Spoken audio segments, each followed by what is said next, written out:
The New Age movement brings with it, as a novelty to confirm its name, spiritual awareness, a concept widely discussed in many industrially developed countries. It is a natural outcome of the hyper-industrialized society in which humanistic values no longer found a proper place amid the relentless pursuit of material prosperity. The natural reaction of the neglected forces of the human personality has caused these renewed forms of spiritualism, Gnosticism, or paganism to emerge, develop, and then be consciously implemented. They have redefined themselves as holistic thinking, ecological awareness, feminism, counterculture, spiritual or transpersonal self-development, natural therapy, and more. In addition to redefinitions, old names and practices with an archaic or exotic touch have continued to be used, appealing to the demystifying curiosity of new generations, such as Spiritism, witchcraft, healers, reincarnation, magnetism, and others. To add a note of originality to their activities, groups of business people or specialists use these new concepts or attitudes. This results in effective and seemingly disinterested promotion of the New Age movement, which much of the consumer society is eager to engage with. This has created a large market for books, magazines, films, audio recordings, exhibitions, retreat centers, and more, where a so-called renewing atmosphere is cultivated, contrasting with the profit-driven nature of the society from which it originated. In general, commentators in the heterodox world present the New Age movement primarily as a social phenomenon full of diversity, eclectic, non-hierarchical, fluid, tolerant, and optimistic. In almost all cases, sensationalist journalism has been avoided when it comes to well-documented studies by various specialists, leaving such approaches to the press or mass media channels. These specialists are mainly sociologists, anthropologists, or psychologists, with only a small number of theologians involved, who, more often than not, are simply religious studies specialists, which is telling in itself. Given that Western society has neglected the spiritual development of the individual, theologians tend to become atheistic researchers who, when faced with such a wave of mysticism, want to be impartial, devoid of empathy, and present things scientifically, factually, with moral value judgment being avoided or completely absent. This approach sometimes leads to the total omission of negative aspects of New Age practices, such as deceptive recruitment, coercive persuasion, abuse, and scams. These issues, however, are rightfully exposed in tabloid press or in the much more critical analysis of certain theologians, though their numbers are significantly smaller, mostly within Catholic or Protestant circles. The New Age movement has spread widely, reaching both those already familiar with it and newcomers. While some of its practices are explicit and easily identified, others subtly infiltrate existing ideological, spiritual, or religious movements, integrating like a parasitic plant. Since the 1960s, currents opposing the standards of Western society have emerged, with Western states facing social phenomena such as the hippie movement and rock music. As they reached adulthood, the young people of that era would pursue the realization of those golden age ideals with a certain level of dedication and awareness. The New Age, in part, addressed their spiritual needs, which included discovering new channels for understanding psychic phenomena, following drug use, paranormal phenomena, and most notably, naturalism, the desire to live somewhat closer to nature, free from the stress of sophisticated lifestyle of the West. During that period, countercultural movements emerged, aiming to discover new models, including communist-style utopias, to inject youthful dynamism into a society perceived as lacking vigor and overly focused on material accumulation. Awareness of environmental issues, the search for a new spirituality, and the decentralization of executive power became fashionable topics in the 1960s and 1970s. A relevant example is Mark Satin's work New Age Politics, published in 1979. Some expressions of romantic anarchism even idealized poverty, proposing it as an achievable goal through the self-imposed halt of financial activity. In this context, a significant example from the Euro-Atlantic area is the Friends group in Sweden, which had connections to the anarchist atheist community Comunidad founded in Uruguay in the 1950s. According to its own description, the Friends organization is not atheist. They consider themselves brothers, sisters, and mothers in an extended family that also includes a Jesus, and they recognize only one daddy. They are activists striving for a world where this God is not crucified in churches, a world free from religious compliancy, imperialist economic suffering, and the torture that the cross has historically represented. Such a politico-theological creed reveals a significant departure from fundamental Christian notions, and only with considerable charity can it perhaps be interpreted as a form of condescension toward religiosity. It stands at an immeasurable distance from the Orthodox Matins' message, for behold, through the cross, joy has come to all the world. In a political context, one can discern a typical reaction from Western leftist intellectual circles, coupled with a justified solidarity regarding the suffering of the Third World, stemming from colonialism, imperialism, multinational corporations, and the forces that would later be termed globalization. Regarding this, we can mention the international protests against the Seattle Conference in December 1999, which resulted in a temporary setback.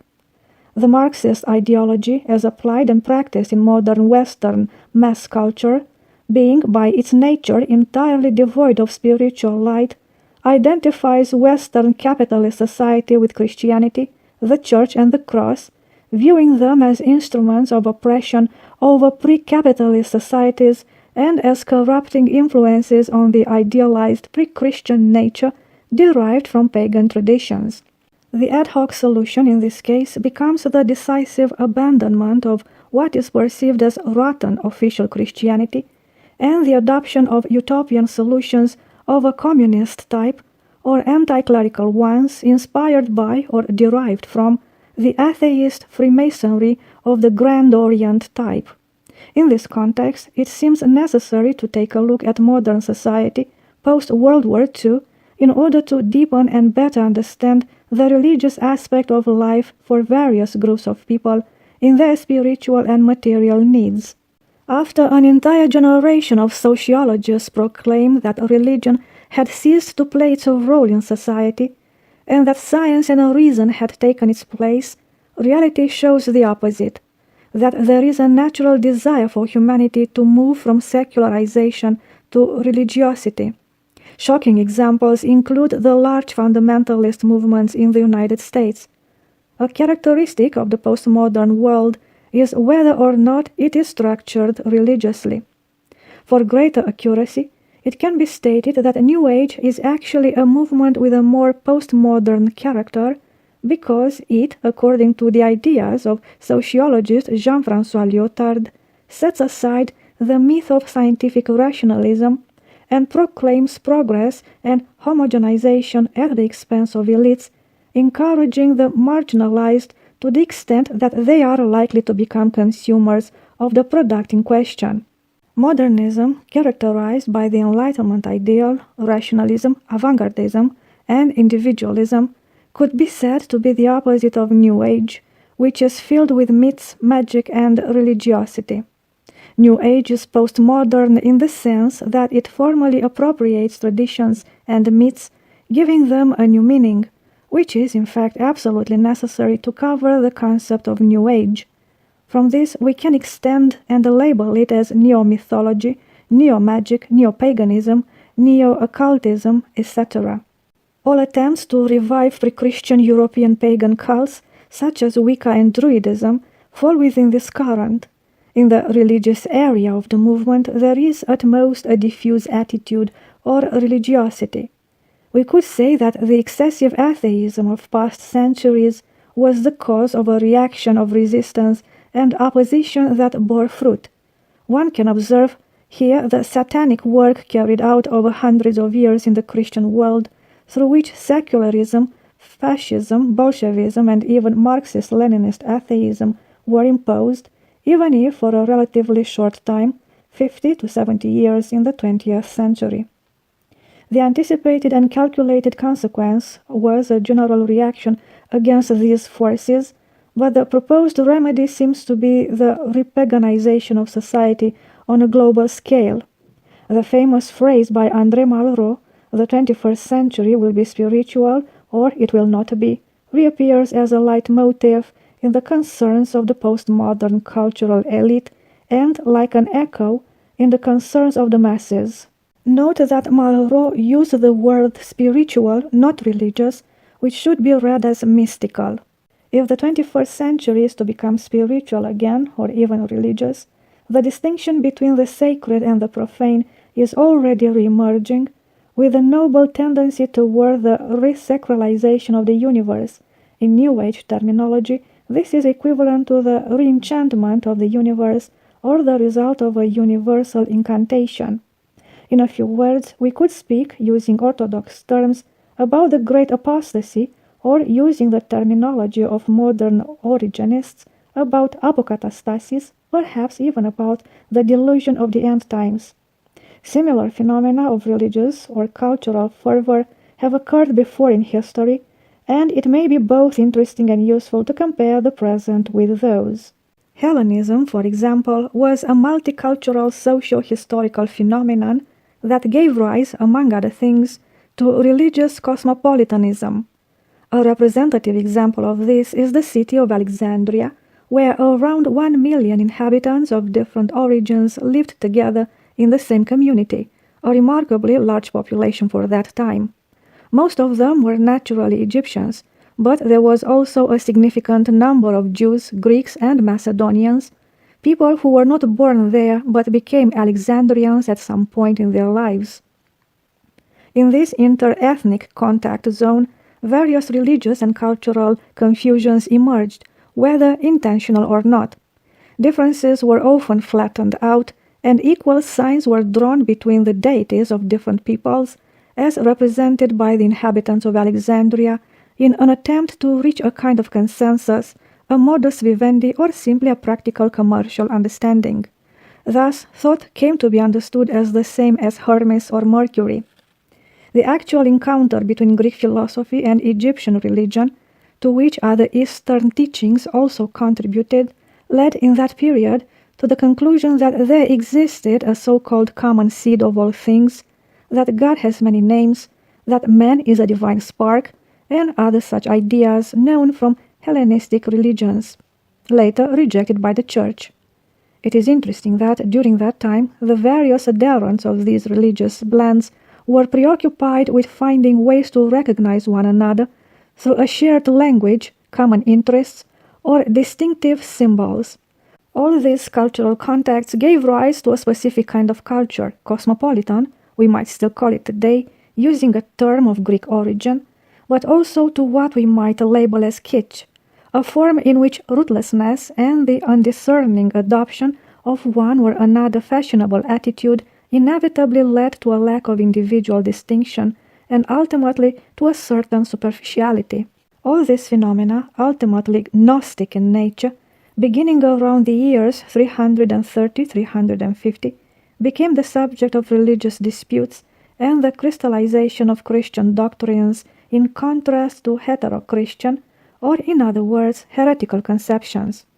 In practice, the influence of this mosaic civilization only truly faded during the reign of the Roman Emperor Justinian in the 6th century, which is the correct form of his title. Constantinople is still referred to today in the formal titles of the Ecumenical Patriarchate as the New Rome. The term Byzantine, as commonly used today, does not accurately reflect the historical reality. As is well known, the Byzantines refer to themselves as Romans, Romaioi, while the Muslims call those lands Rumelia. Furthermore, the label Byzantine carries an anti-ecumenical undertone as it obscures the unity of the Roman Empire and fosters a false West-East opposition. But since in non-Orthodox Europe the temptation is much stronger than in the Orthodox area, and things are not fully understood, All these heresies re-emerged during the Renaissance with great force. The courses on Gnosticism taught by Plato in the 15th century in Florence are well known, based on a Hellenistic manuscript from the 300s in which he presented various Gnostic teachings attributed to Hermes Trismegistus, an Egyptian priest. Renaissance intellectuals tended to value a teaching according to how exotic it was, a trait, unfortunately, that some of our contemporaries can still boast about. It should be noted that the unity of East and West, Greco-Roman, within the Roman Empire, manifested itself both positively and negatively, religiously as well as culturally. The cultural phenomenon of the Italian Renaissance in the 15th century was entirely dependent on the work of Greek Byzantine intellectuals who had taken refuge there following the Turkish occupation. This historical fact is generally willfully ignored in order to downplay the merits of those who contributed and to maintain the cliché of the retrograde Slavo-Byzantine orthodoxy, portrayed as hostile to prosperity and integration into the Euro-Atlantic structures. Another period of cosmopolitanism took place in the 1500s, specifically at the end of the Renaissance. During this time, one could observe the interference of various religious practices and cultures of Asian origin alongside Christian ones, elements of astrology, Arabic alchemy, Gnostic speculations, and ritual magic. After a certain period of growth, Hermeticism, for example, declined or was neglected, remaining only in a sort of underground scene with its Kabbalists, Rosicrucians, and others. A similarity to these periods of cosmopolitanism can also be observed in the case of New Age, given a society with vast means of communication and a thirst for mystical spirituality. Just like in the past, the lack of genuine religious life, absence of true spiritual concerns, superficiality, and ignorance have led to the emergence of significant social movements with a religious character.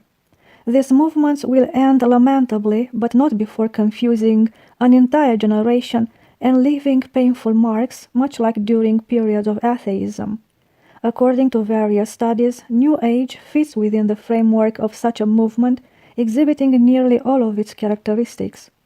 Tradition, the petty bourgeois attitude of complacency, and dogmatism all provoke repugnance among the followers of the New Age, which seeks to be dynamic and innovative.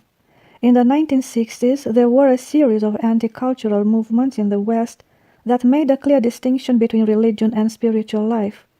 Religion was burdened with a negative connotation, associated with everything considered dull or uninteresting, while spiritual life became a term that primarily embraced the joy of liberation from moral religious laws, and secondly, a personal breath, a new soulful contribution within a youthful sphere. This attitude corresponds to a defective development of Christianity with a neo-Protestant nuance, which is the root of secularization. Another characteristic of the New Age movement is its constant alignment with fashion. The very fact of being in motion is a hallmark of its trendiness. Its followers are people who keep up with everything newest in the sphere of interest within high society. As with any fashion, the focus of interest is ever-changing. Certain phenomena enter or exit that sphere depending on public demand, in other words, the market. In light of the above, we can say that in New Age, religion becomes a commodity like any other product of consumer society. This phenomenon is of course encountered more strongly in Western societies and less so in countries of Orthodox spirituality. By the 1970s in the West, one could already speak of the creation of needs in parallel with the pace at which new products appeared, one of these products being spirit or the sacred. It goes without saying that in this context there are no free or open courses or activities like those in the traditional church. Courses or initiation periods are integrated, scheduled, and catalogued according to well-established plans, with exceptions being, much like free samples in food advertising, just some promotional trials. A true New Age culture is quite costly, leaving those without material means or the free time needed for deliberate dedication to settle for the vague aspect presented in mass media advertising. The undeniable managerial skills possessed by the entrepreneurs promptly meet the demand with a rich offering of courses, seminars, and therapies that are advertised and aim to teach the individual how to live, realize their potential, and feel spiritually well. A typical example in this regard is the free Swedish magazine, The Energy Wave, distributed in New Age boutiques or health food stores, which contains advertisements for various ways to improve your quality of life. From the utopian millenarian vision of the New Age movement flows a new paradisiacal conception of humanity and society. Thus, within the neo-spiritual, feminist, and human potential movements, featuring meditation, therapies, and holistic medicine, there is active advocacy for nonviolence, peace, health, environmental protection, and a solidary lifestyle in which care for one's neighbor and future generations takes precedence. There is also a strong emphasis on cultivating without chemicals and excluding nuclear energy and weapons from our lives. As Orthodox Christians, we are of course in agreement with such God-blessed objectives, beneficial to our fellow human beings and to the cosmos. But when it comes to the motivations, the ultimate goal, and the means employed, our paths diverge radically. For the Orthodox Christian, the natural framework for spiritual growth is found within the Church and never outside it. The Christian lives in the world, but is in essence not of the world. The angle from which the issue is viewed, as well as the Christian value system, differs fundamentally and essentially from that of the New Age, with its neo-Gnostic and neo-pagan currents that are openly opposed to Christianity and the Church. The Christian knows that he is called to be a priest, prophet, and king of creation, of the cosmos, and to be king in this sense means to be a servant, not a slave of it. If, as we have shown, Christians are members of the mystical body of Christ, the Church, then in their own way, New Agers have also sought a form of effective collaboration to achieve their proposed goals. Once again, the efficiency, productivity, and pragmatism of Westerners in worldly matters, which in itself is not condemnable, made their mark through the author Marlin Ferguson, who introduced the notion of a global conspiracy.